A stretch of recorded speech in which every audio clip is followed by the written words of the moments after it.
I'm Madeline Carter, 31. The night my parents told me to step away from the real estate business I'd poured everything into, I agreed, but then told them I'd be pulling my investment out too. If you were in my place at 31, what would you have done differently? I'd truly love to know your thoughts in the comments. It happened in late winter, Columbus, Ohio. You'd think the sky would give you some warning thunder, a heavy storm, something dramatic. Instead, it was just another quiet Sunday night in the old family house. The table was set for 5, just like always, my parents at the ends, my brother Tyler to my left, Aunt Denise on my right, and me clutching my napkin with hands that felt suddenly too small. Mom had made her famous meatloaf served with piles of mashed potatoes and green beans. The conversation was polite, almost rehearsed. Aunt Denise commented on the weather. Dad grumbled about the local football team. Tyler scrolled through his phone, grinning now and then at something on the screen. It started as a tremor, barely a shift in the air. Dad set down his fork and cleared his throat. "Maddie," he said, not quite meeting my eyes, "your mother and I have been talking. We think it's time for you to step away from the business for a while." I stared at him. For a moment, I thought he meant a vacation or a sabbatical, some kind of rest I hadn't asked for. But his tone was too final. Tyler stopped scrolling, waiting for my reaction. Mom's hand hovered over her water glass, fingers trembling. Aunt Denise let out a little sigh, the kind that says, she's known about this all along. For a few seconds, nobody spoke. I counted my breaths. 1, 2, 3. I told myself I shouldn't act surprised. I'd seen the signs, meetings held without me, Tyler dropping casual hints about taking more responsibility, my parents' voices growing tighter whenever the topic of money came up. But knowing something is coming and hearing it out loud are two very different things. Finally, I nodded. "If that's what you want," I said. I pushed my chair back slowly, keeping my hand steady. "I'll step away. But just so we're clear, that means I'll be withdrawing my investment too. Every penny I put in comes with me." A glass, somewhere on the table, clinked sharp as a warning bell. Tyler's grin vanished. My mother's eyes widened. She reached out as if she could pull the words back. Dad's face went pale, his mouth opening and closing like he'd lost his place in a script. I watched them all. Part of me wanted to laugh, part of me wanted to cry. Instead, I stood up and folded my napkin, laying it gently beside my plate. Aunt Denise pressed her lips together, saying nothing, just watching the family drama unfold like it was a show she'd seen 100 times before. No one chased me as I walked to the door. My keys felt cold in my hand. From the hallway, I heard Tyler mutter, "She won't actually do it," but his voice was small, more hope than conviction. Stepping outside, the winter air hit me sharp, real, almost cleansing. The neighborhood was quiet. My car sat under the porch light just as battered as I felt. I didn't cry, not yet. There was too much to do, too many numbers to tally, accounts to check, memories to replay. But as I sat behind the wheel, I promised myself this tonight was the last time I would beg for a seat at a table that didn't want me. And for the first time in years, I wondered what life might look like if I stopped trying to save everyone else. There's a special kind of hope that comes when you're given a second chance, or in my case, handed the keys to a business teetering on the edge. The sign on our office read Carter Realty, but most days it felt like Madeline's last stand. I remember my first morning as the official head of the business. The office on East Broad Street still smelled like old carpet and burnt coffee. Dust caught the sunlight in the reception area, landing softly on the stacks of unsorted mail, and the water-stained company ledgers left from years of neglect.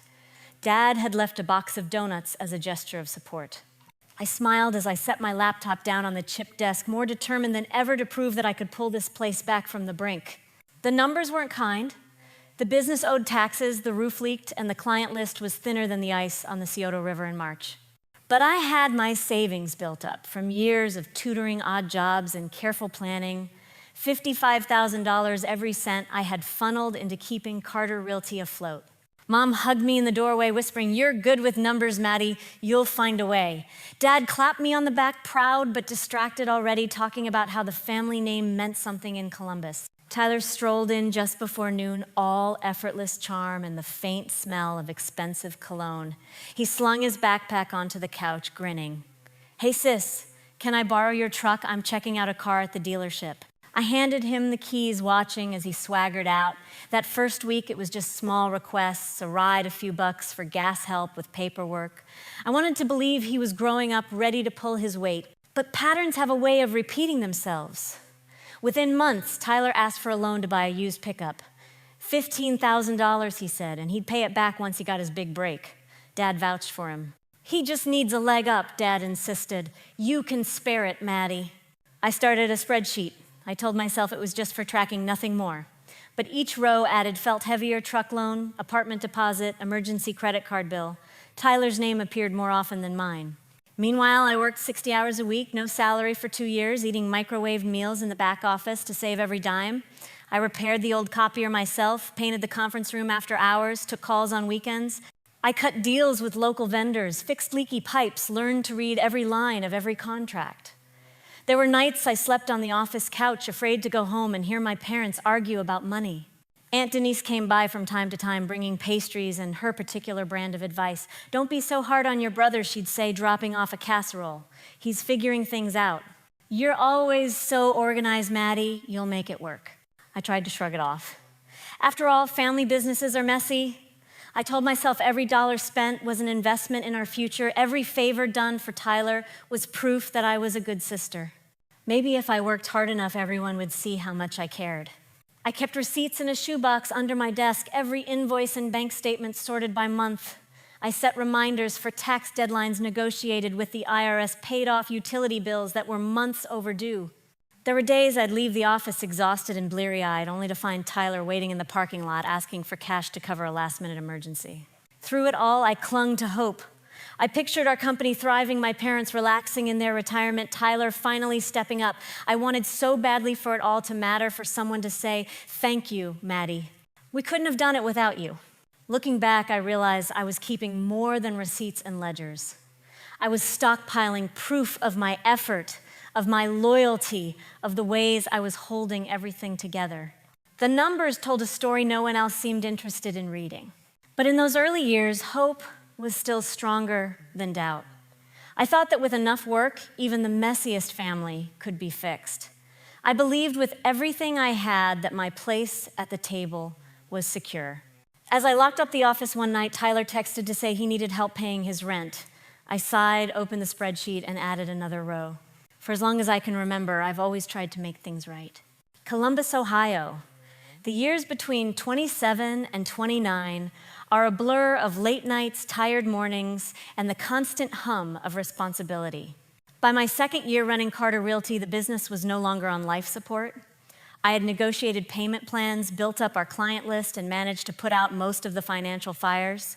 I started to feel almost proud until Tyler's requests began piling up, one on top of the other, louder than ever before. He stopped asking for rides and started asking for bailouts. The first call came late one Friday. "Hey, Maddie, I made a mistake. Can you help me cover a debt? It's just $36,000. I'll pay you back, promise." He never explained the details, and I never pushed for them. I transferred the money, telling myself this was a one-time rescue. A month later, Tyler called in the middle of the night from Las Vegas. His voice was thick, apologetic, then suddenly bright. "Just help me out one more time.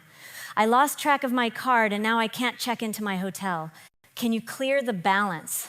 Another $15,000 added to the growing spreadsheet. Each time, Dad or Mom would back him up, saying, "He's having a hard time, Maddie. It's not easy for him." Aunt Denise would drop by, shaking her head and saying, "You know, your brother always finding trouble. But you're good with money, sweetie. Just handle it." Sometimes I wondered if they noticed the circles under my eyes or the way I flinched at the sound of Tyler's ringtone. There was never a word of thanks, never a discussion about how or when he'd pay me back. I kept track of every transfer, every loan, every expense Tyler racked up under the company's name.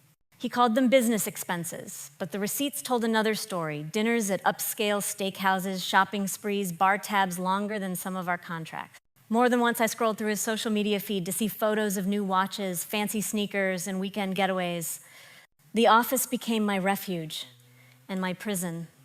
I'd sit at my desk after dark, the only light coming from my laptop and the neon sign outside updating the spreadsheet with each new charge. Sometimes I'd call the bank just to hear a voice that didn't ask me for anything. As the years blurred together, I started to question everything: my judgment, my loyalty, even my own value. Had I become a walking ATM, the safety net no one thanked but everyone expected? Every time I brought up the mounting debt, Dad would brush me off. "Stop worrying, Maddie. You know, you always land on your feet." Mom would sigh, "He's your brother. He'll figure it out." But Tyler never seemed to change. The more I gave, the more he asked. Anthony's would just pat my hand as if to say, "Don't rock the boat." There were moments I tried to pull back to say no. Each attempt met resistance. Dad accusing me of being too harsh, Tyler acting wounded, Mom changing the subject. It became easier to give in than to stand my ground, easier to be the good one than to be accused of not caring. The only thing that grew was my spreadsheet. Row after row, 36,000 here, 15,000 there, another property bought for 38,000 that Tyler claimed would change everything. I saved every email, every receipt, every bank statement. My records became a fortress, the only evidence that I wasn't imagining things. Some nights I'd sit in my tiny Grandview apartment, eating microwave noodles, watching the city lights flicker outside the window. I wondered how much longer I could keep doing this, playing the part of the responsible daughter, the dependable sister, the invisible hero. But hope is a stubborn thing. Deep down, I still believed that if I just helped Tyler one more time, if I just kept holding everything together, he'd finally see the effort. Maybe my family would too. One night, as I was updating the spreadsheet, Tyler sent me a photo from a rooftop, bar him smiling, drink in hand, the caption, "Living my best life." My phone buzzed a minute later. "Thanks again, sis." For as long as I can remember, I've always tried to make things right. But for the first time, I was starting to wonder if making things right for everyone else meant losing myself completely. Still, I told myself, just one more try. Maybe this time he'll finally change. Columbus, Ohio. The year I turned 30, everything felt different, though. On the surface, nothing had really changed. The holidays came early that year. Outside, the city strung up lights along East Broad Street, and my office windows glowed with tiny white bulbs. The new sign above the door, polished and proud, should have made me feel like I'd finally arrived. Our little company, after years of late nights and careful accounting, was actually turning a profit. Not much, but enough to pay the bills and let me breathe for the first time in years. I thought maybe this would be the turning point. I decorated the front desk with a sprig of fake holly. My phone buzzed with holiday greetings from clients. Employees, what few remained, dropped off cards and wished me a happy new year. For a brief moment, I allowed myself to imagine things could finally settle down. Then Tyler called. "Hey, Maddie, I want to take a trip to Miami, just a quick break before the new year. Can I get a bonus?"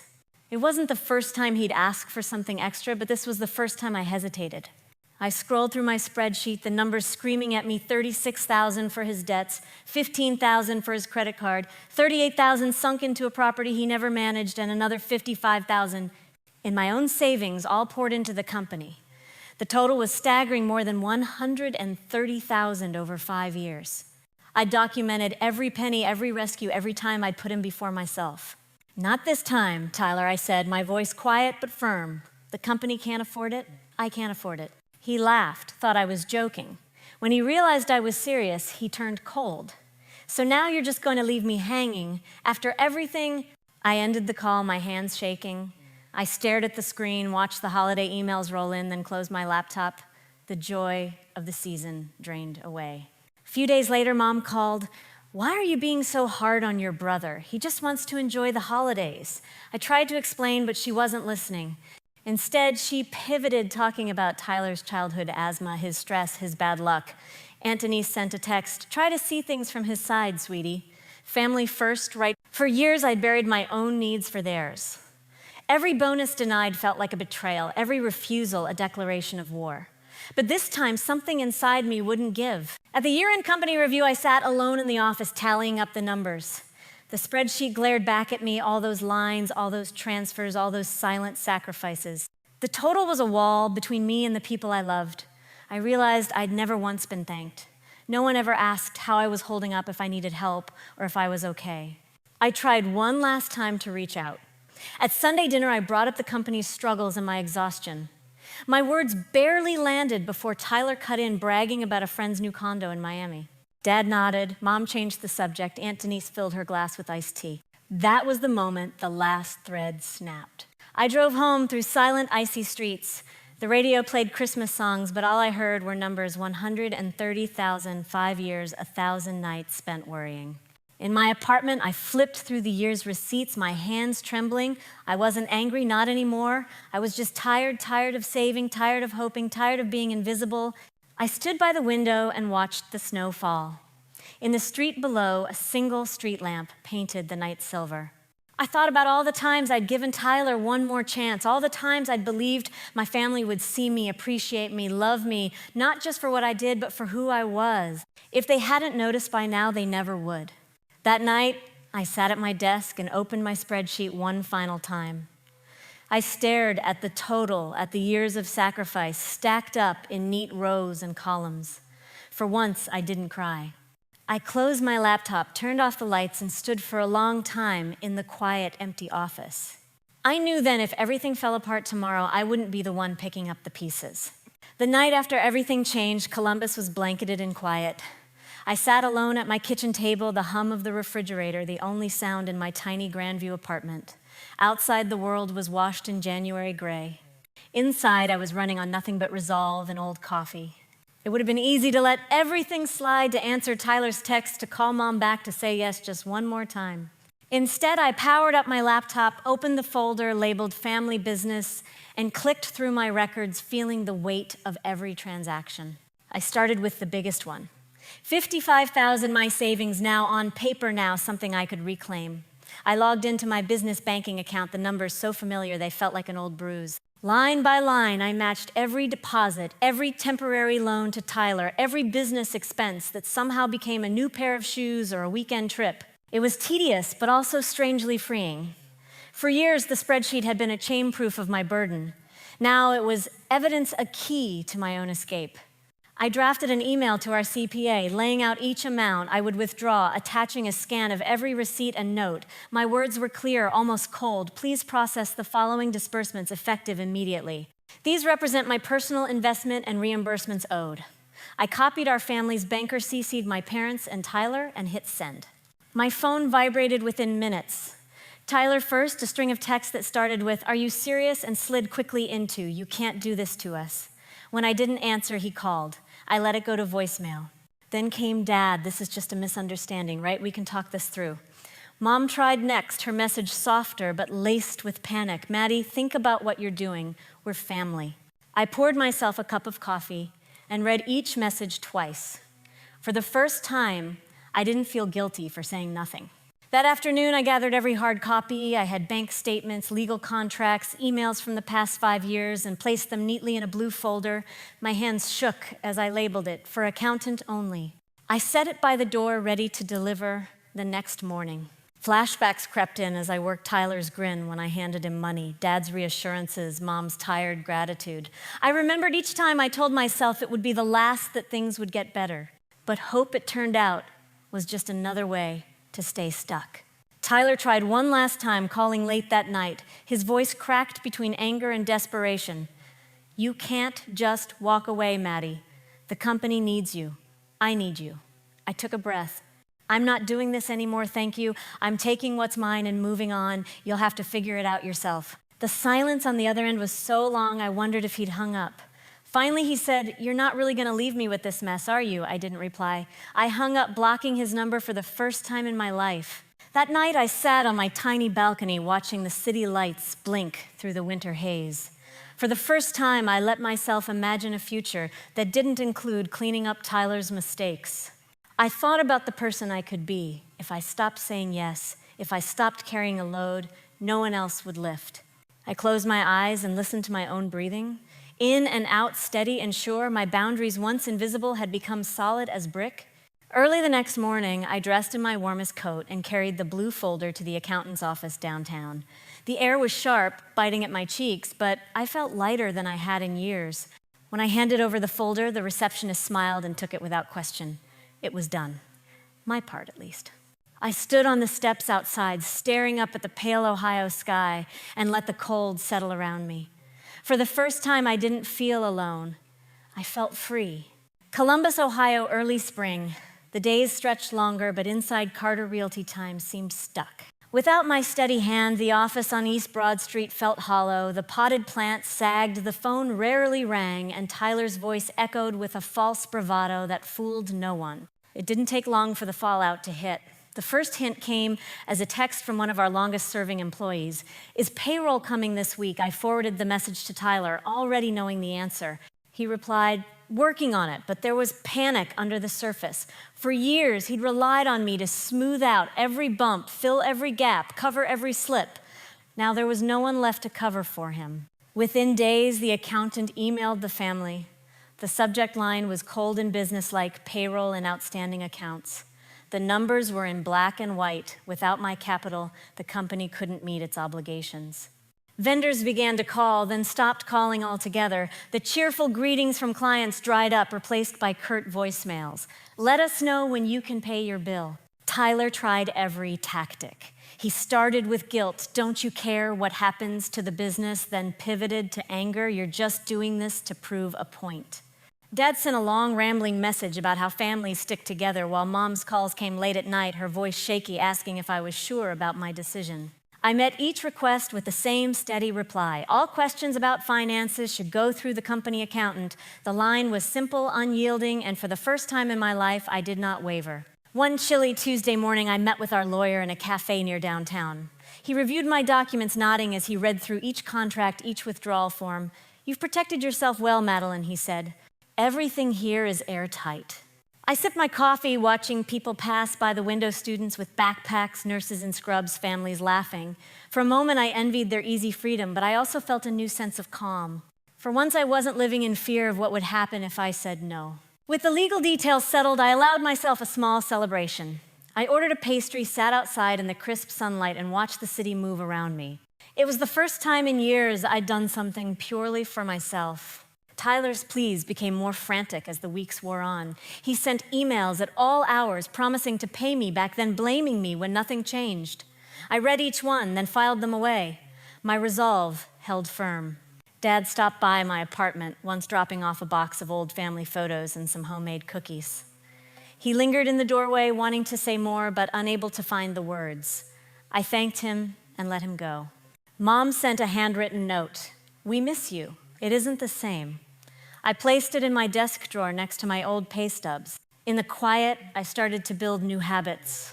Morning walks around the block, evenings spent reading instead of double-checking spreadsheets, coffee with friends I hadn't seen in years. Some days the loss felt heavy. Other days the space left behind felt like possibility. I watched from a distance as Carter Realty shrank, staff resigned, clients left the office, windows grew dusty. Tyler stopped calling. Aunt Denise sent one last text. Sometimes letting go is the kindest thing you can do. The truth was, I had finally let go of old roles, old hopes, old debts. I had rescued myself. As spring sunlight poured through my apartment windows, I realized I had a life of my own to build, one that belonged only to me. The last traces of winter clung to the sidewalks as I walked into the local cafe, my folder tucked beneath my arm. The place was busy but not loud, the kind of spot where the barista knows your name and nobody looks twice at family meetings that go sour. My parents, Tyler and Aunt Denise, had already staked out a corner table. They looked tired, their faces marked by the strain of weeks without answers. Tyler sat slumped, his bravado gone, eyes fixed on his phone. Mom twisted her napkin. Dad tapped his fingers on the wood grain. Aunt Denise greeted me with a thin, uncertain smile. I ordered a coffee, set my folder on the table, and sat down. No one spoke at first. Finally, Dad broke the silence. We wanted to talk about the business, about everything.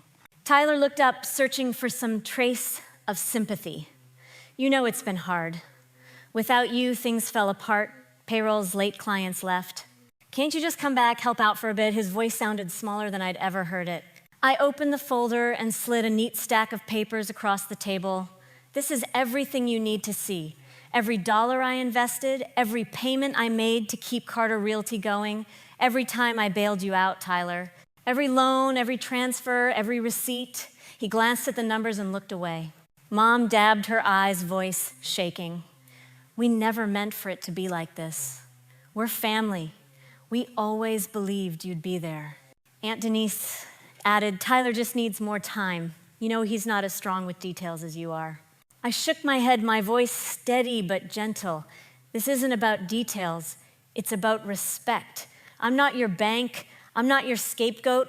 I'm your daughter, your sister, and for once I'm choosing myself. Tyler opened his mouth, searching for an argument, but nothing came. Dad cleared his throat, reaching for another line of defense, but found only silence. I gathered my papers, stacking them with care. "I wish you all the best," I said, meeting each pair of eyes in turn. "But I won't be coming back. My boundaries stand." For a moment, no one moved. Then Mom reached out, but I gently drew my hand away. I stood up, my coffee untouched, and left a $5 bill on the table. The bell over the door chimed as I stepped into the sunlight. My heart beat hard in my chest, but my steps were light. There was no drama, no shouting. Just a quiet justice, the kind that changes everything without anyone needing to say another word. Outside, the world kept turning. The breeze felt warm on my face, promising spring. I walked on free in a way I had never known. Somewhere behind me, Tyler and the others remained at that table. The ledger finally balanced the story rewritten. For the first time, I was nobody's safety net. I was just Madeline, and that was enough. Early summer in Columbus feels like a clean slate. After the long gray winter, the city explodes with color green lawns, bursts of flowers along the sidewalks, the river reflecting everything in soft blue light. For the first time in years, I woke up without the weight of anyone else's expectations pressing on my chest. A month had passed since that final meeting in the cafe. I'd moved out of the old Grandview apartment, letting go of the place that had witnessed my lowest nights and most private reckonings. I found a small studio closer to downtown, not fancy, but full of sunlight, with a tiny balcony that overlooked a quiet side street. Every box I unpacked felt like an act of shedding old receipts. Shredded photos of the office filed away, the blue folder of financial documents tucked deep in the back of a drawer. The routine I built for myself was simple and honest. I started running in the mornings, looping around the park while the city was still waking up. The first few days, my legs felt heavy, my breath tight in my throat, but I kept going. Each step was proof that my life was finally truly my own. Some days I'd sit on a park bench, a book in my lap, the hum of traffic and distant laughter settling around me like a blanket. I noticed things I'd never had time for before, the way sunlight hit the water, the taste of fresh coffee from the little cafe across from the playground, the steady rhythm of people living their lives. I kept in touch with a few old friends, joining a neighborhood book club, saying yes to dinner invitations, without having to explain away work emergencies or family drama. For the first time in a decade, I made plans and kept them. I didn't feel the need to check my phone for Tyler's text or wonder if Mom was calling with another favor to ask. Carter Realty faded into the background, shrinking quietly. The staff that stayed on managed the essentials, but the business was no longer a family affair. Tyler, I heard, tried to run things his way for a few months, but without the old safety net, he faltered. Eventually, he moved out of state looking for a fresh start. Aunt Denise retired to Florida, sending a postcard now and then. Dad and Mom stopped calling every week, their messages growing shorter, less urgent, as if they too were learning how to move on. The last official act of closure was financial. I worked with the accountant to process my final disbursement. My share finally paid back a check that covered more than $130,000 in old loans and investments. I stared at the amount, the numbers spelling out years of sacrifice. I let the check sit on my kitchen table for a week before depositing it, as if holding it made the whole ordeal real. I took a portion of that money and donated it to a local literacy program, remembering all the nights I'd read as a child, hiding under the covers, believing in stories that promised hope. It felt right, a small way to break the pattern of giving only to those who would take and never return. There were still moments of doubt, of course. Some mornings I woke up with a start, convinced I'd forgotten to pay a bill or answer a frantic message. Old habits linger, but they fade with time. I wrote an email to my family, short and simple. "I wish you all well. I hope you find what you're looking for. Take care." I hit send and closed my laptop. I did not wait for a reply. My life became quieter but fuller in ways I'd never imagined. I spent afternoons at the gym learning how to move my body for my own sake, not as a form of punishment or escape. I started journaling, nothing dramatic, just lists of small gratitudes, the smell of rain, the sound of laughter from the neighbors' kids, the taste of strawberries in June. One Sunday, I stood on the footbridge in the city park, looking out over the water. The sunlight shimmered on the surface, and the breeze brought the scent of honeysuckle. I thought about the woman I'd been desperate to belong to, saved to fix what could not be fixed. I thought about the woman I was now flawed, yes, but finally free. I realized forgiveness is not always something you give to others. Sometimes it's the act of letting yourself off the hook. I forgave my family in my own quiet way for not seeing me for taking more than they gave. More importantly, I forgave myself for letting it go on so long. I didn't win in any traditional sense. There was no moment of triumph, no grand gesture of recognition from my family. But there was peace. There was the soft click of a door closing and the gentle certainty that I would not be reopening it. I watched as the last rays of sun slipped behind the trees, and for the first time in a very long while, I smiled not for anyone else, but for myself. I was, at last, enough. Looking back, I never imagined that true freedom would feel so quiet, not like a celebration, but a calm, settling in a new rhythm that finally fit. My journey through Carter Realty and through the complicated love and loyalty of my family taught me that boundaries aren't walls to shut people out. They're bridges you build to save yourself and sometimes to let others find their own way. I learned that being the dependable one, the fixer, the silent backbone can sometimes become a habit that's hard to break. But it's never too late to choose differently, to rewrite the story of your own life, even if you have to let go of an old chapter first. If you've ever felt invisible at the table or carried more than your share just to keep the peace, I hope my story reminds you that your worth is not measured by how much you sacrifice for others. Sometimes the bravest thing you can do is step away, trust that the ground beneath your feet will hold, and let yourself start over. I'd love to hear your thoughts or your own stories of letting go in the comments below. And if you found something in my story that resonated with you, consider subscribing for more journeys like this one.